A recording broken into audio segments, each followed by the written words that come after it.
Testataan vähän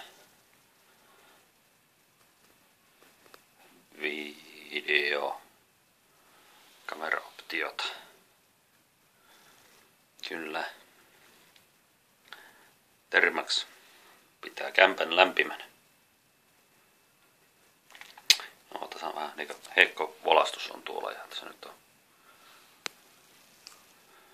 on tuo tarkennus tässä välillä heittää väliin. En tiedä mistä johtuu.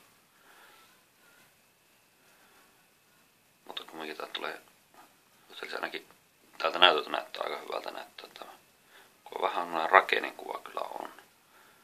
Se voi johtua myös monesta asiasta. Joo, Samsungin 8 megapikselin kamera. Olisiko tässä nyt aika hyvä. Tän jälkeen tekee kinkkikuivaria tuossa ja tuossa sitä ulkovalot. Paledys. Polttaa öljyä. Menee helvetisti kallista öljyä koko ajan.